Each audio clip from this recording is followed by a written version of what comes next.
I'm not your servant, Mother. Those 5 words echoed in my kitchen that Tuesday morning, the same kitchen where I'd made her breakfast every day for 18 years, the same kitchen where I'd nursed her through chickenpox, celebrated her graduations, and packed her lunches with little notes that said, "I love you."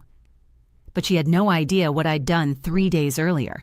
She had no idea that when she walked into that bank with my debit card in her hand, ready to withdraw money like she'd done 100 times before, everything was about to come crashing down. My name is Diane Mitchell. I'm 72 years old, and I'm speaking to you from my small house in Scottsdale, Arizona. If you're watching this, wherever you are in this country, I want you to know that this story is real. Every word of it happened to me. And if you've ever felt invisible in your own home, if you've ever been treated like a burden by the people you sacrificed everything for, then maybe you'll understand why I did what I did. Before we go any further, I'd appreciate it if you'd subscribe to this channel. These stories matter. Our stories matter. Now let me tell you how I got here. 38 years ago, I held my daughter Jessica in my arms for the first time. She had the most beautiful brown eyes, and when she wrapped her tiny fingers around mine, I made a promise. I promised I would always protect her, always provide for her, always be there. I kept that promise, even when her father, my husband Richard, walked out when she was only 6 years old, even when I had to work 2 jobs to keep our apartment. Even when I was so tired I could barely stand, I made sure Jessica had everything she needed: dance lessons, a good school, college tuition. I worked as a dental hygienist during the day and cleaned offices at night. My hands were raw, my back ached constantly, but I never complained, not once. Jessica was my whole world. She graduated from Arizona State University with a degree in marketing. I was so proud. I sat in that auditorium with tears streaming down my face, thinking about all those nights I'd gone without sleep to make this moment possible. She got a good job at a tech company in Phoenix, met a man named Derek, got married when she was 28. I contributed $15,000 to that wedding, money I'd been saving for my retirement. But I didn't care. My daughter was happy. For a while, things were good. She'd call me every Sunday. We'd have lunch together once a month. I thought we were close. But slowly, things began to change. It started small. Phone calls became less frequent. Then they stopped altogether unless she needed something. Sunday lunches were canceled. "Too busy, Mom, you understand." Then Richard, my ex-husband, died 5 years ago. He'd remarried, but apparently his second wife didn't want anything to do with the arrangements. Suddenly, Jessica was calling me again. But it wasn't to see how I was doing. It wasn't to comfort me, even though Richard and I had history, had loved each other once. "Mom, Dad's funeral costs are going to be expensive. Can you help?" I contributed $4,000, money I'd been saving for a new roof I desperately needed. "Mom, Dad's storage unit needs to be cleared out. Can you go do it? I'm too busy with work." I spent 3 weekends sorting through Richard's belongings in the Arizona heat, my arthritis screaming with every box I lifted. "Mom, some of Dad's creditors are calling. Can you handle it?" I did. I handled everything. And once it was done, once Richard was buried and his affairs were settled, the phone calls stopped again, until she needed something else. 2 years ago, Derek lost his job. The tech industry was doing layoffs, and he was caught in one of them. I felt terrible for them. I really did. So when Jessica called asking if she and Derek could stay with me just for a few weeks while they got back on their feet, I said yes. Those few weeks turned into 14 months. At first, I didn't mind. It was nice having company. My little 2-bedroom house felt less empty. But Jessica and Derek didn't contribute to groceries. They didn't help with utilities. When I gently suggested they might chip in for food, Jessica looked at me like I'd slapped her. "We're your family, Mom. We're going through a hard time." Derek got another job after 4 months, but they still didn't move out. And Jessica, she started treating my home like a hotel. She'd leave dishes in the sink for days. She'd take long showers that made my water bill skyrocket. She'd have her friends over without asking me, and I'd come home from my part-time job at the pharmacy to find my living room full of strangers. When I finally asked them to start looking for their own place, Jessica's face went cold. "You know, Mom, after everything we've been through, I thought you'd be more supportive. I guess I was wrong about you." That became her favorite weapon, making me feel guilty for having boundaries. Then the financial demands started.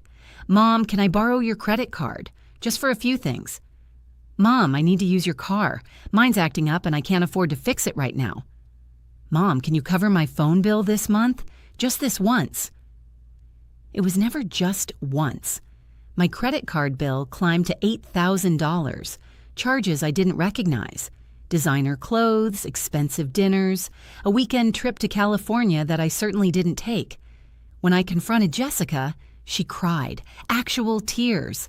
"I'm so stressed, Mom. Work is overwhelming. Derek and I are struggling. I just needed to feel normal for one day. Are you really going to make me feel worse about it?"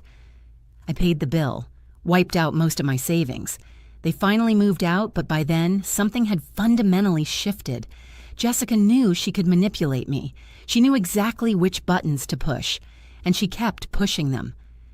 "Mom, I need $2,000 for a security deposit on the new apartment." "Mom, our furniture doesn't fit. Can you help us buy new stuff?" "Mom, the car did need that repair. It's $3,000. I gave and gave and gave. My retirement account dwindled. The roof still leaked. I started skipping my own medications to afford hers when she claimed she couldn't pay for her prescriptions.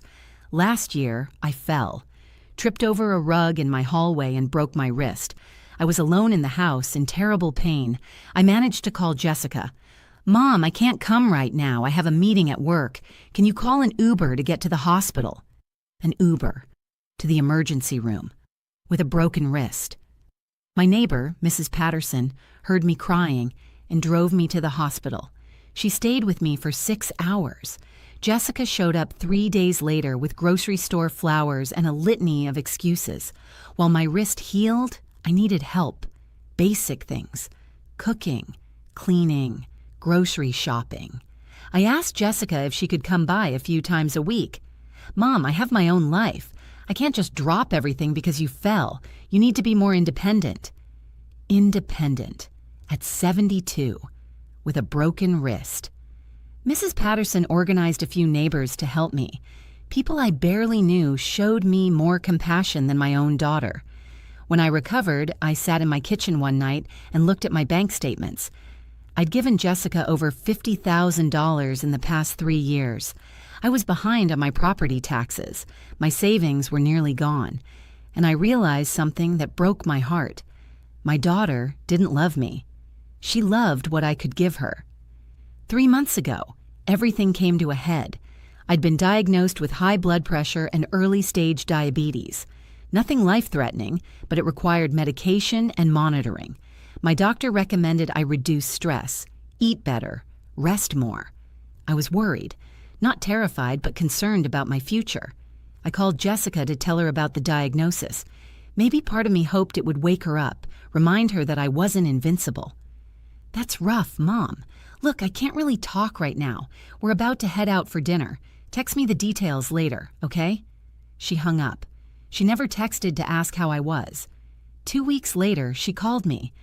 I actually felt hopeful when I saw her name on my phone. Maybe she'd been thinking about my health. Maybe she was calling to check on me. "Mom, Derek and I are thinking about buying a house. Real estate prices are insane right now, but we found a place we love. The thing is, we're short on the down payment. We need about $20,000. $20,000. I had $23,000 left in my savings account, my entire safety net. "Jessica, honey, I don't have that kind of money right now. I've helped you so much already, and with my medical bills—" I knew you'd say that. Her voice turned ice cold. "You know what, Mom? You've become so selfish. All you think about is yourself. We're trying to build a life here, and you can't even help your own daughter." "Jessica, please understand." "No, you understand. I've asked you for help one time." "One time?" "Jessica, I've given you over $50,000 in 3 years. Silence. Then, you're keeping track? You're actually keeping track of money you gave your own daughter? What kind of mother does that? The kind who can't afford her medication anymore. That's not my problem, Mother. Maybe if you'd been smarter with your money instead of wasting it on that dump you call a house, you wouldn't be in this position. That dump. The house I'd raised her in. The house I'd sacrificed everything to keep. I can't give you $20,000, I said quietly. Fine, don't. But don't come crying to me when you need help. Don't expect me to take care of you when you're old and useless. When I'm old and useless. As if I wasn't already old to her. As if I hadn't already become useless the moment I stopped being an ATM. She hung up. I sat in my kitchen that night shaking. Not from fear, from rage, from decades of suppressed anger finally bubbling to the surface. I'd spent my entire adult life sacrificing for this woman. I'd given up my dreams, my health, my financial security. And for what? To be called selfish? To be told I was useless? That's when Mrs. Patterson knocked on my door. She'd heard me crying through our shared wall.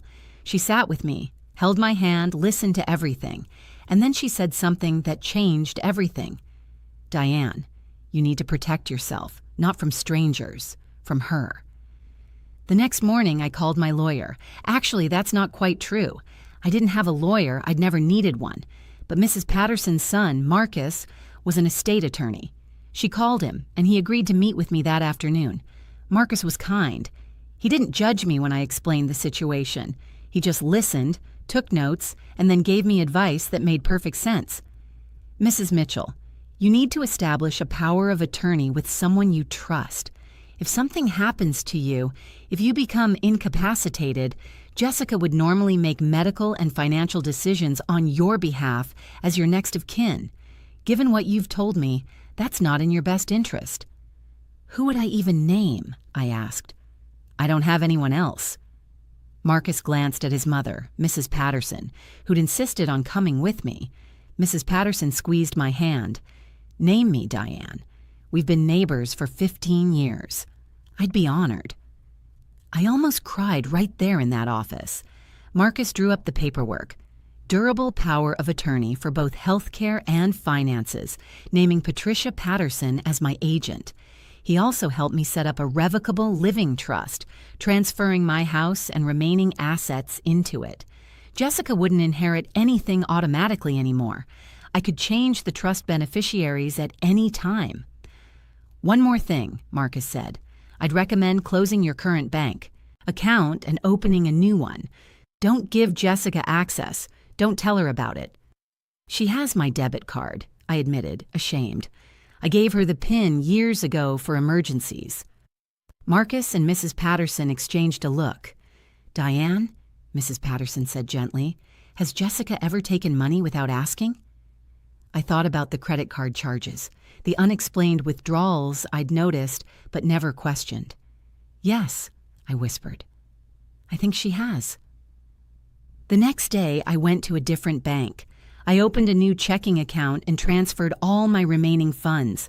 I closed the old account. I took Jessica's name off everything, my insurance beneficiaries, my emergency contacts at the doctor's office, everything.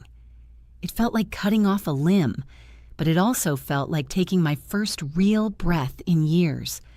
I didn't tell Jessica what I'd done. Part of me hoped I'd never have to. Part of me hoped she'd never need to know. But 3 days later, on that Tuesday morning, she showed up at my house unannounced. I was making coffee when I heard her key in the lock. I'd forgotten she still had a key. Jessica walked in like she owned the place, carrying shopping bags. Morning, Mom. I picked up some groceries. Well, not groceries for you. These are for me, but I figured I'd stop by and say hi while I'm storing them in your extra fridge. I had a small refrigerator in my garage that I barely used. Apparently, Jessica had been using it as her personal storage unit. Jessica, you can't just what? Use the fridge in the garage. Come on, Mom, you're not using it. She walked past me, started unloading expensive cheeses, imported wines, steaks, things she claimed she couldn't afford. "Where did you get money for all this?" I asked. "That's not really your concern." She said it dismissively, like I was an annoying child. "If you're using my fridge, it's my concern." She turned to face me, and there was something ugly in her expression, something I'd never seen before. Or maybe I had, and I'd just been too afraid to acknowledge it. "You know what your problem is, Mother.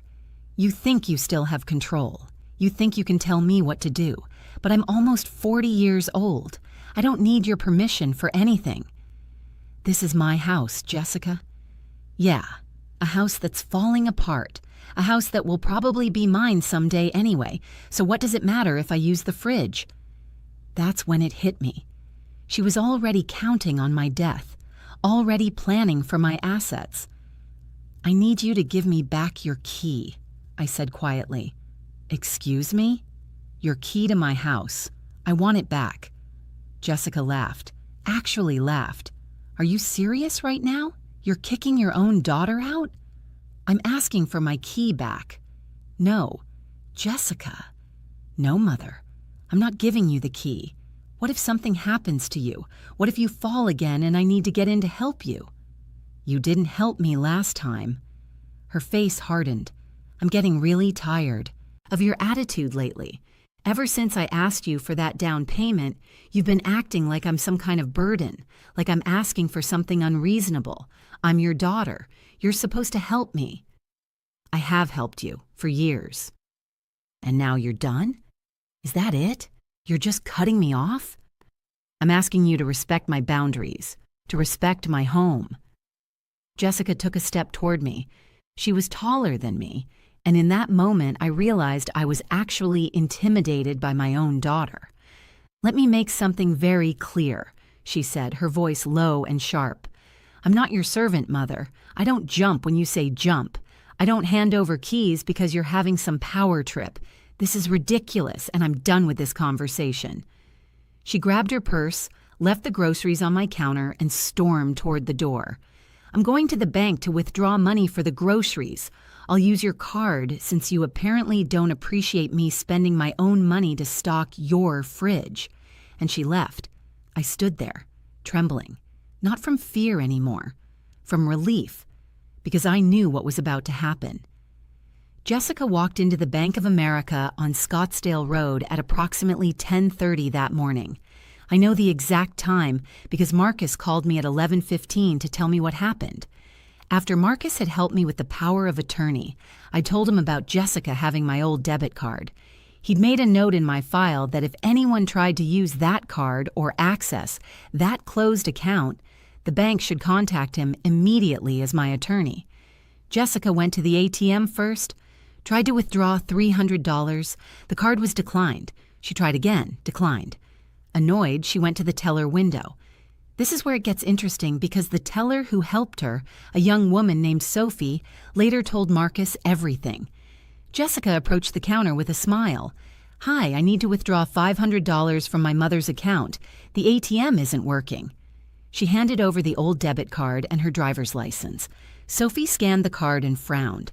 "Ma'am, this account is closed." "What? That's impossible. My mother didn't say anything about closing it." "According to our records, the account was closed 6 days ago. All funds were transferred out." Jessica's smile vanished. "Transferred where?" "I can't access that information, ma'am. The account is closed. I need to speak to a manager, right now." The manager, a man named Robert, came over. Jessica explained the situation, getting more agitated by the second. "I'm Diane Mitchell's daughter. She's 72 years old. Someone must have stolen her identity or something because she would never close this account without telling me." Robert pulled up the account history on his computer. "Ma'am, I can assure you there was no identity theft. Mrs. Mitchell came in personally with her identification and closed the account herself." "Then there's been a mistake. She's old. She probably got confused. Mrs. Mitchell seemed perfectly lucid and competent when she was here. I want to know where the money went." "I'm sorry, but I can't provide that information to you. You're not an authorized user on this account, and even if you were, the account is closed." That's when Jessica lost it. "I'm her daughter. I have power of attorney." And there it was. The lie. The assumption. Jessica had assumed that as my only child, she automatically had control over my finances. She'd probably been planning for it, counting on it. Robert remained calm. "Do you have documentation of your power of attorney?" "I don't need documentation. I'm her next of kin." "Being next of kin doesn't grant you power of attorney, ma'am. That's a legal designation that requires specific documentation." "This is insane. I'm calling my mother right now." Jessica stepped away from the counter and called me. My phone rang. I looked at the screen, took a deep breath, and answered. "Hi, Jessica." "What the hell did you do?" She was screaming. People in the bank were staring at her. "Where is your money? Why is your account closed?" "I opened a new account." "Without telling me?" "I didn't realize I needed your permission to manage my own finances." "I had your card. I need access to your account." "No, Jessica, you don't." "Mom, I swear to God, if you don't tell me where your new account is..." "You'll what?" Silence. Because what could she do? What leverage did she have? "I can't believe you'd do this to me," she said, her voice breaking, trying the guilt tactic one more time. "After everything I've done for you." "Everything you've done for me?" "Jessica, what exactly have you done for me?" "I'm your daughter. I shouldn't have to list things." "You're right. You shouldn't. But the fact that you can't think of a single thing tells me everything I need to know." "I'm coming over. We're going to talk about this face to face." "No, you're not." "I want my key back, Jessica. You can mail it to me or drop it in my mailbox. But you're not coming into my house. You can't keep me out of my own mother's house. It's not your house. It's mine. And I'm asking you to respect that." She hung up on me. Robert, the bank manager, watched this entire exchange. When Jessica turned back to him, her face was red. Her hands were shaking. "I need you to tell me where my mother opened her new account." "Ma'am, I don't have that information, and even if I did, I couldn't share it with you." "She's being manipulated. Someone is taking advantage of her." That's when Robert made a call. Not to me, to Marcus. Because when I'd opened my new account, I'd listed Marcus as my attorney of record for any issues. Marcus arrived at the bank 20 minutes later. Jessica was still there, sitting in the lobby, fuming. Marcus introduced himself professionally. "Ms. Mitchell, I'm Marcus Patterson, your mother's attorney." "I don't care who you are. My mother doesn't need an attorney. She needs her family. Your mother came to me of her own free will, completely competent and clear-minded, and requested help protecting her assets. She also established a power of attorney." Jessica's face went pale. "With who?" "That's confidential. It should be me. I'm her daughter." "Your mother had the legal right to choose who she wanted to represent her interests. She made her choice. This is elder abuse. You're manipulating her." Marcus remained calm. He'd dealt with situations like this before. "Ms. Mitchell, your mother is a competent adult who made informed decisions about her own finances and health care. She's not being manipulated or abused. She's exercising her rights." "I'll fight this. I'll get a lawyer." "That's certainly your prerogative. But I should inform you that attempting to access your mother's finances without authorization, using her card without permission, could be considered financial exploitation. I'd advise you to be very careful about your next steps." The threat was clear, and it worked. Jessica grabbed her purse and stormed out of the bank. Marcus called me immediately and told me everything. He asked if I was safe, if I needed anything. I assured him I was fine. But I wasn't fine. I was heartbroken. Because even though I'd known this was coming, even though I'd planned for it, there was a part of me that had hoped Jessica would surprise me, that she'd call and say she understood, that she'd apologize. She didn't. For 3 weeks, I heard nothing from Jessica. No calls, no texts, no key in my mailbox. Mrs. Patterson checked on me every day. She'd bring me tea, sit with me, let me process everything. I cried a lot during those weeks, mourned the relationship I'd thought I had with my daughter, mourned the fantasy of the loving family I'd always wanted. But slowly, something else started to grow in place of that grief, something I hadn't felt in years: peace. I could sit in my kitchen without anxiety. I could check my bank account without dread. I could make decisions about my own life without worrying about Jessica's reaction. Marcus helped me draft a will. Everything I had would go to charity, a scholarship fund for single mothers trying to go back to school, people like who I'd been, struggling but determined. I also did something else, something I'd been putting off for years. I used some of my savings to fix my roof, to paint my house, to make my home feel like mine again. Mrs. Patterson and I started having weekly dinners. Sometimes her son Marcus and his husband would join us.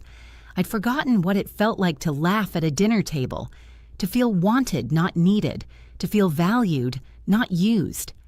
Then, 5 weeks after the bank incident, Jessica showed up at my door. I saw her through the window. She was standing on my porch, and she looked terrible. Her hair was messy. She wasn't wearing makeup. She looked like she'd been crying. Part of me wanted to pretend I wasn't home.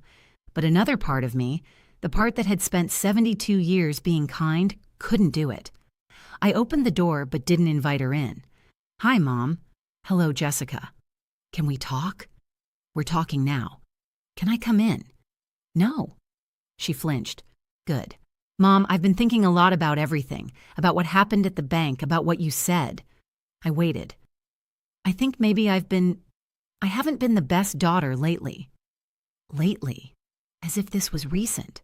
"I know I've asked you for money a lot, and maybe I haven't always appreciated everything you've done for me." "Maybe. But you're my mom. We're supposed to work through things. We're supposed to be there for each other." "Jessica, I was there for you for your entire life. I worked myself into the ground for you, and the one time I asked you to respect a boundary, you called me selfish." "I was angry." "You were honest. That's what people say when they're angry, the truth." Tears started running down her face. "What do you want me to say? That I'm sorry? Fine, I'm sorry. Is that what you need to hear?" "I need you to mean it." "I do mean it." "Do you, or are you sorry because you can't access my money anymore?" She stepped back like I'd hit her. "That's not fair." "Isn't it? Jessica, did you even notice when I was diagnosed with diabetes? Did you call to check on me once?" "I've been busy." "Everyone is busy. Busy isn't an excuse for cruelty." "I wasn't cruel." "You told me not to come crying to you when I was old and useless." Her face crumpled. "I didn't mean that." "Yes, you did." We stood there in silence. The desert wind blew between us, carrying away all the words that had been left unsaid for years. "I want a relationship with you," Jessica finally said. "I want to fix this." "Why?" "Because you're my mother." "That's not a good enough reason anymore, Jessica. You need to want a relationship with me because you actually value me, not because I'm your mother, not because you think you might inherit something someday, but because you genuinely care about me as a person." "I do care." "Then prove it. Not with words, with actions. Show me over time that I matter to you." "How am I supposed to do that if you won't even let me in your house?" "You're not entitled to access to my house, Jessica. You're not entitled to access to my life. If you want a relationship with me, you're going to have to earn it." She stared at me, and I could see her struggling. The old Jessica would have exploded, would have screamed and guilt-tripped and manipulated. But this Jessica, the one standing on my porch with tears on her face, didn't do any of that. She nodded. Okay, I'll earn it. I'll show you." She turned to leave, then stopped. She reached into her purse and pulled out my house key. She set it on the porch railing. "I should have given this back weeks ago. I'm sorry." And she left. That was 3 months ago. Jessica has called me every Sunday since then. She doesn't ask for money. She doesn't make demands. She asks how I'm feeling. She asks about my day. She listens. Last month, she and Derek invited me to dinner at their apartment. A real dinner that they cooked. They'd cleaned their place. Derek apologized for how they'd treated me when they stayed with me. Jessica didn't make excuses for him or for herself. We're not where we used to be. I don't know if we'll ever have the relationship I'd once dreamed of, but we're building something new, something based on mutual respect rather than obligation, something real. And if it doesn't work out, if Jessica falls back into old patterns, I'll be okay. Because I learned something important through all of this. I learned that protecting yourself isn't selfish. Setting boundaries isn't cruel. And sometimes, the most loving thing you can do is refuse to enable someone's worst behaviors. I still have my power of attorney with Mrs. Patterson. My trust is still set up. My will is still leaving everything to that scholarship fund. These things aren't punishments, they're protections. For me, and honestly, for Jessica too. Because sometimes people need to learn that love isn't infinite when it's not reciprocated. That you can't coast on the word family without doing the work of actually being family. My roof doesn't leak anymore. My house is painted a soft yellow that makes me smile every time I come home. I can afford my medications. I have money in my savings account again. And I have peace. Real, genuine peace. I'm 72 years old. I don't know how many more years I have, but I know this. I'm going to spend them living for me, not as someone's bank account, not as someone's servant, as myself. Finally, beautifully, myself.